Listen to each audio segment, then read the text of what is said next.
Formation. Kakain tayo ng masarap na empanada dito sa Francisco Empanada. Maturo namin.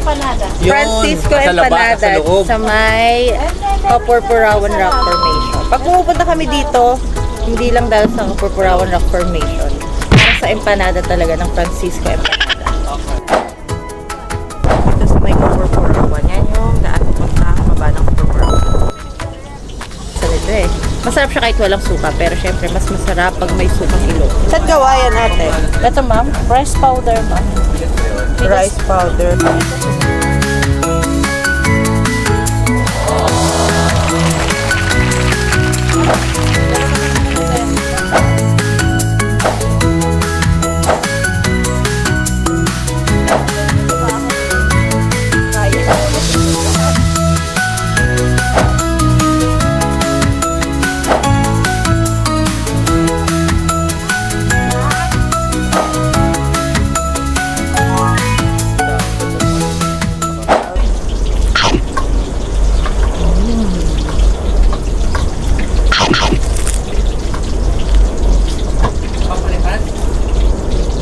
Parang yung pinakabalot niya, may lasa. Tama? May timpla na. Ito pinagkaiba niya. Iba kasi matabang. Ito yung pinaka-crispy pa lang. Ano tawag? Pinaka-coating pa lang. Malasa na. Malasa, crispy. At ang sarap din nung longganisa. Natin with suka. Oh, bagay kang po. Perfect.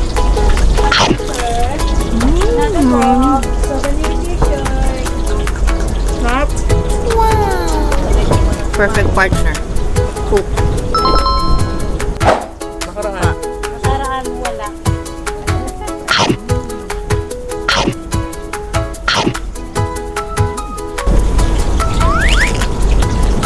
Actually, perfect na siyang meal kasi may carbs, may protein, may gulay, fiber. Sarap pa. Healthy na masarap pa. Ano siya? Pero ako mas prefer ko suka. Pero try natin.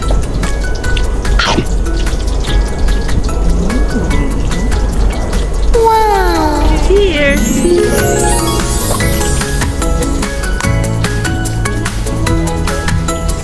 Dito sa may Ilocos Norte, Kapurpurawan, don't skip Francisco Empanada. Francisco's Empanada. Iba-iba kasi lasa ng empanada dito sa Ilocos eh. Iba sa pagudpod, iba sa luwag, iba sa sur, sa vegan. Kaya na sa vegan, ibang-ibang itsura. Hindi kulay orange. What? Iba-iba ang laman, iba-iba lasa ng longganisa. Iba cabbage lang ang laman, papaya, papaya munggo. Ito, cabbage and munggo. Para hindi kayo magkamala. Yan, titikman na empanada. Ito na, tinry ko na para sa inyo. Sa dami ng nakain ko empanada, ito talaga ang masasabi kong top 1 na.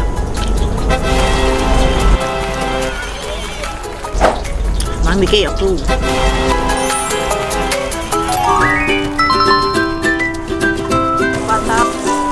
Batak Riverside Empanada. Nandito si Lori's Empanada.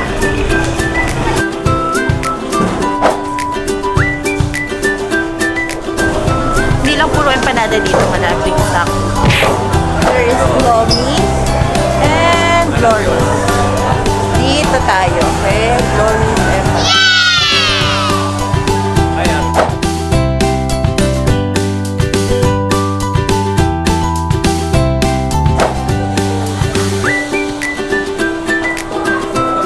This is the vibes here. Pag weekends, may mga turista dito. Pero pag weekdays, look, jam-pack pa rin ang tao. Puro local yan.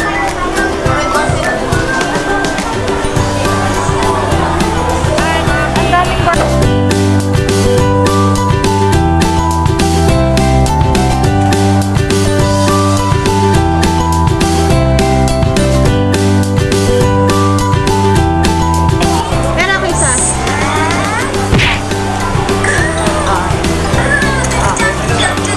Di ba?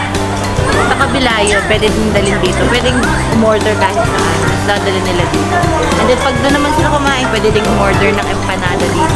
Tapos bayad na lang pagdating. Kaya deliver nila. O, di ba? Kaya talaga pag nandito ka, food trip ka talagang food trip. Ayan. Iwan mo itong mesa. Plato, hindi. Ay, hindi. Pabayad na rin sa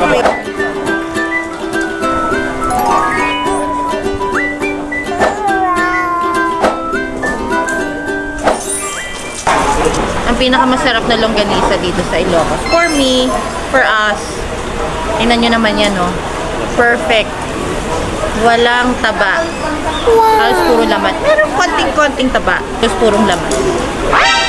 Siyempre, best paired with suka.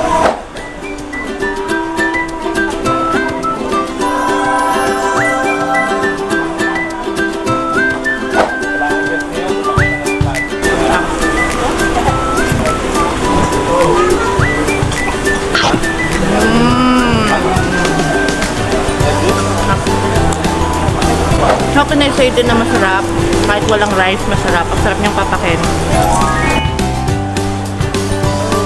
Wow, look at that.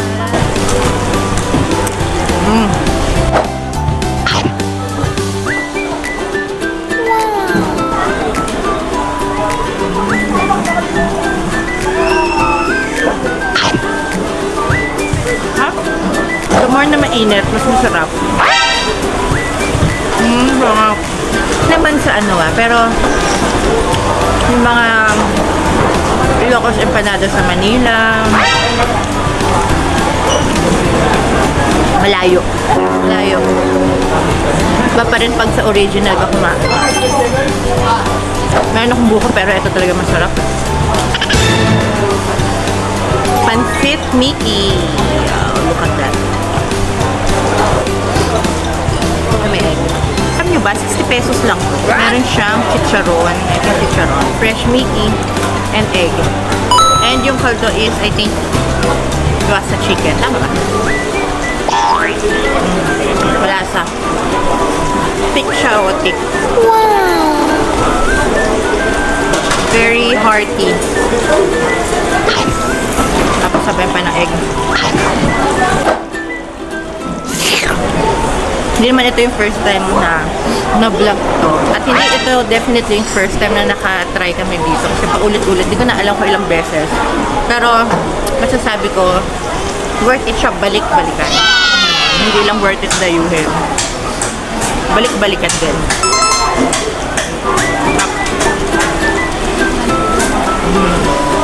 Ito panalo talaga. Tingnan nyo naman, no? Perfect ang pagkakaluto, crispy. Ay, yung suka nito yun. Ang simple lang ng lasa niya, pero masarap eh.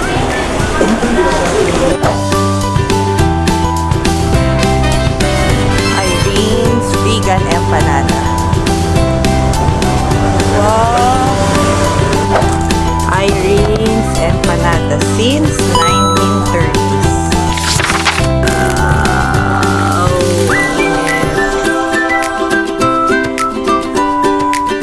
Pala walang meat, pwede mo rin siya. Pork, Pork. regular gulay and egg.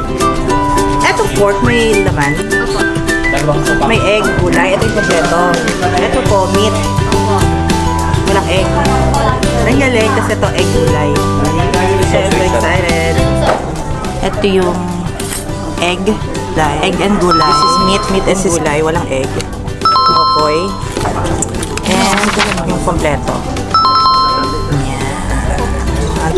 Okay, try na natin ang Irene's Vegan Empanada. Since 1930s pa sila. Makiklaim nila na isa sila sa mga original talaga na nag-e-empanada. Yung usual, typical na may meat, veg, and itlog. Ito yung meat and longganisa and gulay. Meron din silang egg and gulay lang. Yan.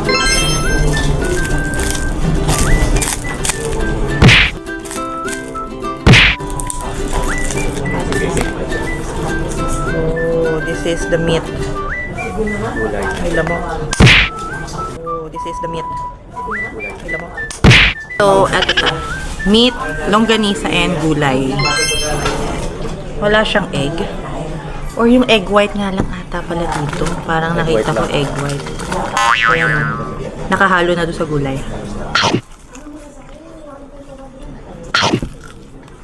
Ang sarap niya. Hindi ko alam. Malasa. Medyo tagulang lang. Medyo tagulang siya. Hindi siya sikat sa mga tourists pero hopefully yun lang. Egg. Oh, ang init. So it's just gulay and egg. Cheers. Ang sarap din. Ang galing. Kahit pala walang meat, masarap. Kahit pala walang meat, pwedeng maging masarap. Kala ko dahil sa longganisa na kaya sumasarap. Pero ito, egg lang siya ha, sa gulay. Ang sarap.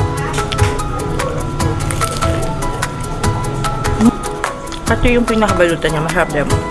Malasa na. And crispy. Special empanada nila. Kompleto with veggie, egg, one whole egg, and longganisa. Matiin natin. Ang init na naman. Umuusok lahat. Try natin.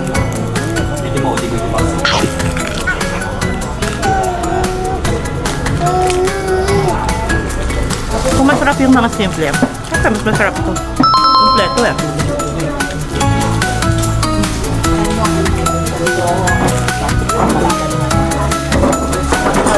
Sarap. Kasi yung balutan super crispy. Ito naman guys, yung okoy. Parang may konting hipon. Ito, onion, leeks, saka tomato. So, try natin.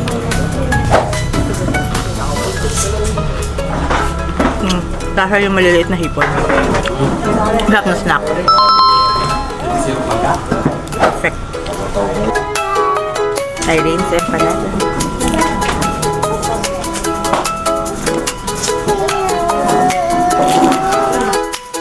Ano tawag? Pangalan, walang pangalan.